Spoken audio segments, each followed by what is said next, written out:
In this video, I'm going to show you a few techniques that I use when trying to create atmospheric beds for my tracks. And it's a really important technique to use because without this kind of technique of using pads and atmosphere, tracks can sometimes sound a little bit thin. They can sound like quite empty and just quite sterile. So obviously, like putting in some organic textures and things like that to fill up the space in the track is a really great technique and something that you should start looking at and getting into. So yeah, let's get stuck in. So the first technique we're going to look at is we're going to use this loop here, which is just a percussion loop.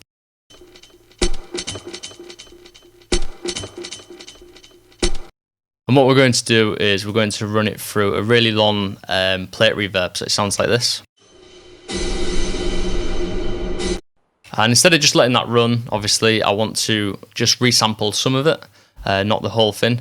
So what I'm going to do is I'm going to arm this resample track that we've got set up here. I'm going to press record and I'm going to stop this, and we're just going to grab like a little section of the reverb decay.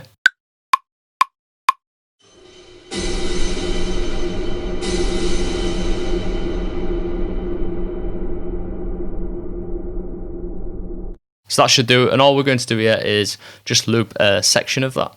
So let's go in and find our section. Just quickly solo this so we're not messing with the other one. And we'll just close this down as well. And let's move this over.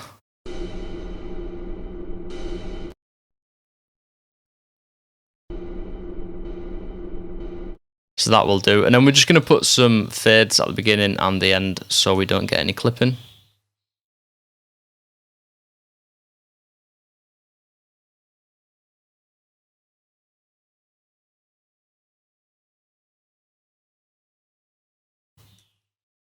If you can hear loads of weird background screeching noises, I've got crows on my roof of my studio and they've been annoying me all day, but I have included them in one of these demonstrations later. But yeah, if that's kind of annoying you, I'm really sorry about this. I just seem to have a gang of crows on the roof right now, kicking off. So let's just look at this. So we're putting some start and end points, some fades.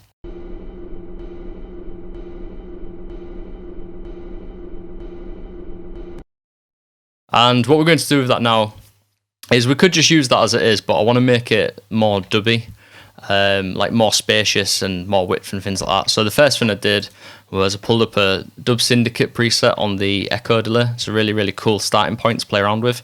And I just played around with the filter. So let's have a listen to this.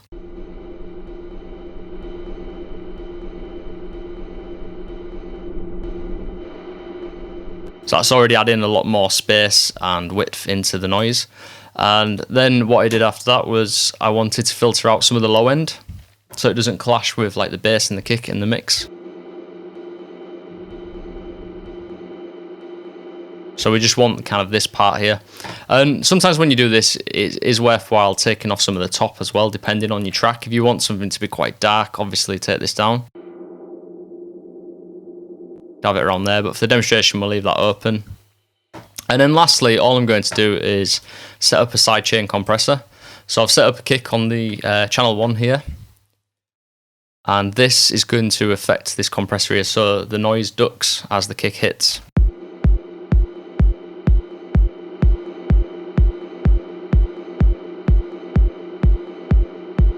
So that's working really nicely. And when you working with these in your track, obviously you can have them quite low in the mix, or you can push them up, or you can even automate them as the track goes on and add like filters and things like that. So there's my first technique that I go to quite often. And let's move on to another one. So this next one, we're going to use a similar technique, but we're going to loop part of a loop, and then we're going to create some granular grains from it, and we're going to push them through some effects and things like that. So let's have a listen to this.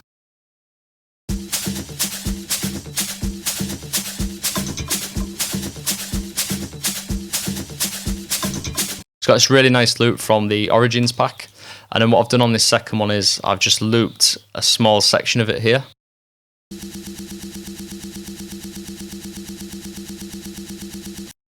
And what we're going to do there is we're going to add this bubbler, which I've used in a previous tutorial. It's a really good plugin.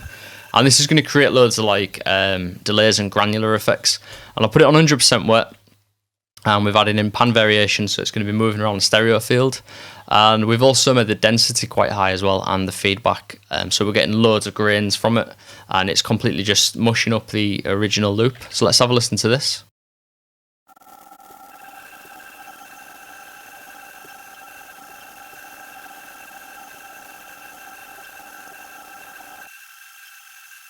And the next thing I did was to... Sorry, it takes a while for the feedback to calm down. So the next thing I did was similar to the other one. I wanted to high pass some of this noise here.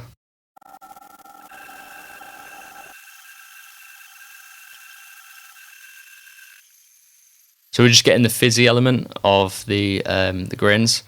And then I ran that into a reverb. So we've got this at almost 50% wet. And this is quite a long reverb as well. It's like 12 seconds decay time. So this is just to really kind of make it really atmospheric and just kind of drag the sound out. And then finally, after that, we've added in the sidechain compressor again. So let's listen to that as a whole and hear what this is doing with the kick as well.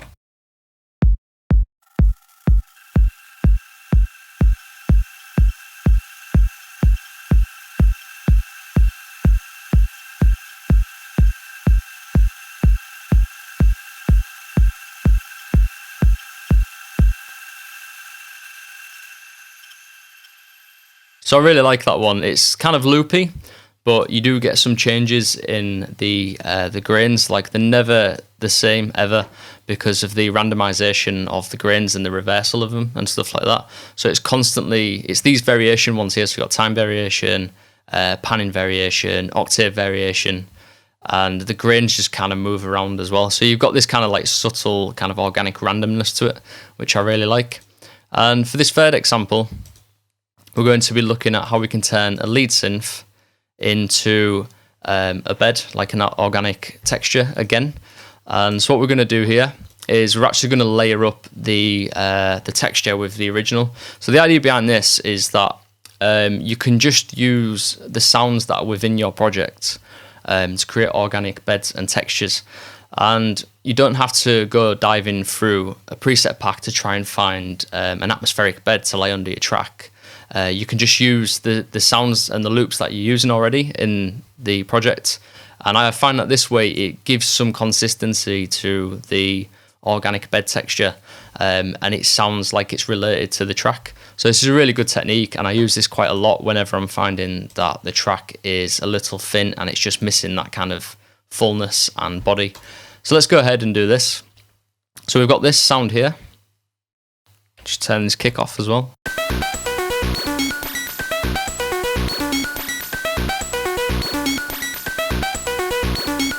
Really nice loop, and that is from the factory pack. And so what we're going to do here on this one is I've just looped it at this section here because I was just playing around with the effects. I found it just worked there in a loop, and there is some changes further on, so I wanted it to loop at the same point. So let's play this and start to bring in the first effects. So what I tend to do when I'm experimenting with this is I might bring up things like guitar rig, reactor, and just go through some of the presets that are in there, like the effects presets, till I land on something that is really pleasing to my ears and sounds really unique. So in this preset, we've got the guitar amp at the top and the cabinet, and then it's going into a psych delay, which is a really cool little module, and then we've got quad delay and studio reverb. So it's quite washy, but I really liked it. So let's have a listen to this off, and then I'll switch it on.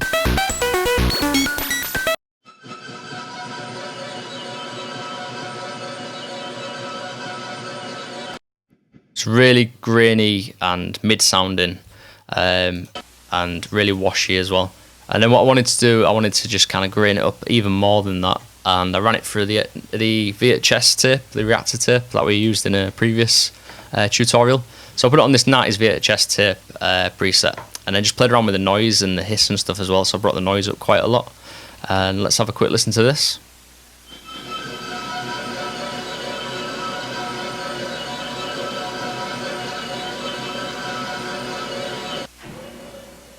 So it's really gritty and grainy now. And then what I wanted to do after that was, again, sculpt out some of this low end, run it through the reverb again. It's quite a big, long 12-second reverb. And then another thing that I thought I would do, instead of sidechain it to the kick as we've done with the previous ones, I wanted to sidechain it to the original loop. So as the loop moves in dynamics, it pushes down on this one to allow the other one to kind of push through the mix a bit more. Because they're kind of hitting at the same frequencies and stuff as well, so you want to make room for the other one to punch through. So let's put that on, and we're going to play this with the original loop here.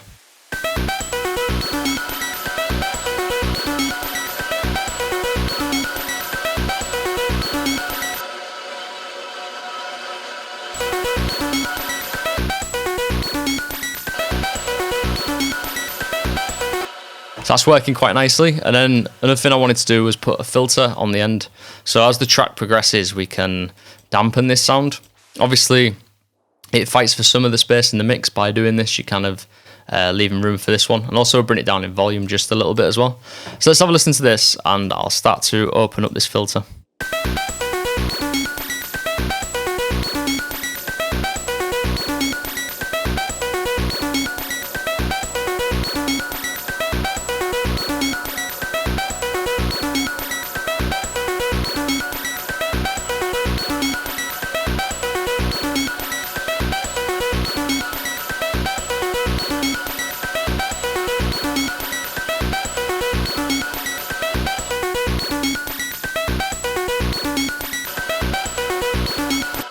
So for this next example, we're going to twist a synth note.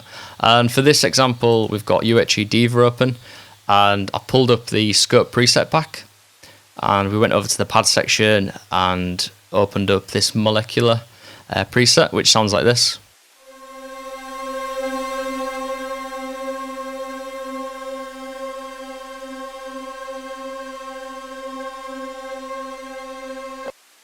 So we're going to turn that long synth note into something that would sit a little bit further back in the mix and be an atmospheric bed instead of pad sound. It'll still sound a little bit paddy, but it'll just be a little bit more airy and sit in the back. So let's go ahead and start working on this. So what I've done here when trying to figure this out, how it could sound really nicely, we've got the DMG equality, so that was just to basically take off the low end. Like all this sub stuff here at the bottom. And then the next thing I wanted to do was add erosion to add some like noise into the mix.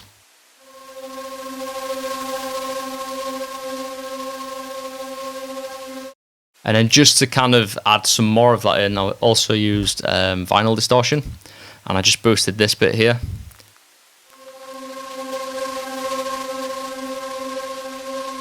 And I also added in some crackle and push up the density a little bit as well, so you get some of that kind of vinyl crackle going on. And again, we've used the guitar rig. So I found this preset, Shimmer Delay, and that's going through quite a lot actually. So we've got Stomp compressor, which is really pushing down on the sound and squishing it. We've got a phaser, and then we've got a Tweedman amp to give it even more grittiness. So we're really kind of messing with the original sound and just smashing it basically. And then it's going through echo, we've got a pitch pedal, spring reverb, and then we've got this mix at the bottom. So it started off on this side.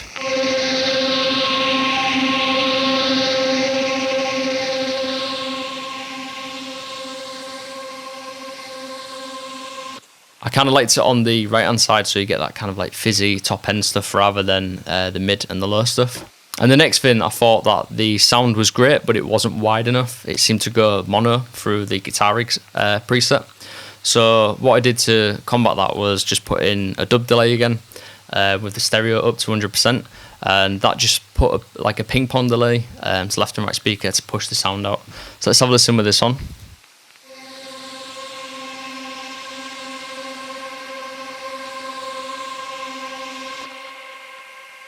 So that's much wider, and also it's worth noting that we've got a little bit of reverb on there as well, again. So there's a lot of reverb and a lot of delays going on here. And then finally, what I did was just high pass it a little bit more to take some of this mud that came in through the guitar rig. And then this top shelf here, we've just pulled that down a little bit just to dampen the top end a little bit. And then again, finally, which I do quite often, is to stick another sidechain compressor on. And with the sidechain compressor, you can have it really pushing down on the sound, or you can just have it quite subtle. So let's have a listen to this and we'll play around with it.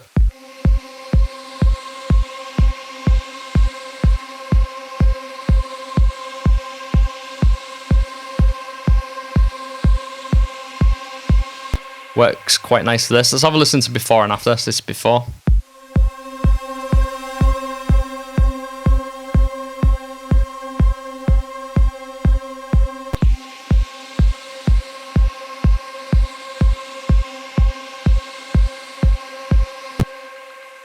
So you can really change and sculpt the sound from something that's quite clean from a synthesizer by pushing it through amplifiers, vinyl distortion units, dub delays, anything that's got grain to it as well. You can really just make it like a really nice sparse organic texture and bed. And the final example I want to show you is something we touched upon earlier when I said there's loads of crows screaming on my roof. I don't know if you've heard them through the video. They're really annoying, but there's nothing I can do about them. So what I thought was maybe for this final one, we'll record them. So what I've done is, as if you're not sick of hearing them already, I've recorded some ambience just by opening my window and putting my phone on the ledge. And you'll hear some of the birds and some of the noise from the park and stuff like that. And this is a really, really great way to get organic textures just using your mobile phone. So all I did was just use the iPhone. And yeah, it might not have the most perfect ambient mic or anything like that. It's just a mono mic, small mono mic. And for me, that kind of adds grain to it. So it's actually an advantage, not a disadvantage. And you can do this when you're out and about. You know, if you're on a train or going for a walk to the shops or walking around the park, the woods, anything like that. Just take it with you and just record it. Record anything, because I tend to find that it doesn't matter what it is, it probably will work as an organic texture in the background, especially when you start manipulating it as well. So let's have a listen to this with the kick off. And I'll just stop this one actually.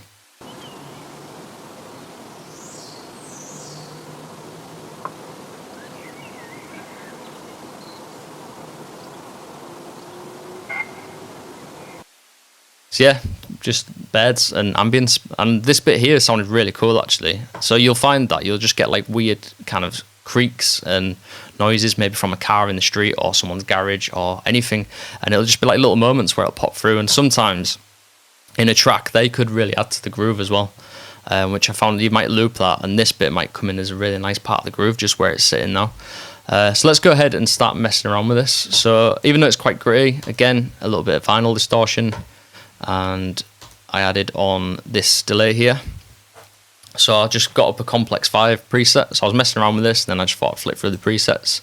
This works really nice because it kind of shaves off all the bottom end and just delays the top part of it to make it really fizzy. And then pushed it again through an EQ. So this is what it sounds like before the EQ.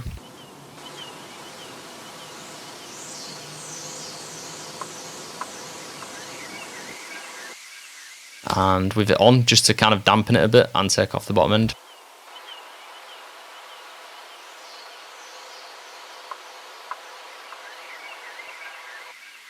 And then again for a reverb, just to really wash it out.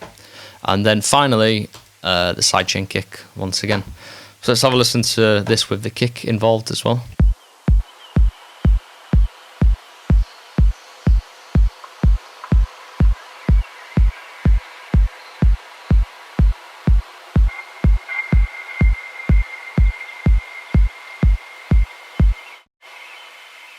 So I don't know if you heard that, the little noise that we mentioned earlier, this part, when you've got a reverb and delay on it, it really comes through. It's like a really nice little sound that just pops through there. It worked really well on quite a dark techno track.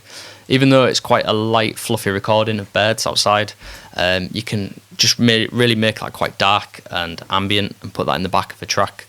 So yeah, there's like kind of my go-to techniques when I'm trying to create ambient textures for my tracks. Next, I'd like to know, how do you guys go around this? Have you got certain techniques or certain plugins that you like to use when trying to achieve this kind of stuff? Please let us know in the comment section below, and I can't wait to check those out. So thank you, and I'll catch you next time.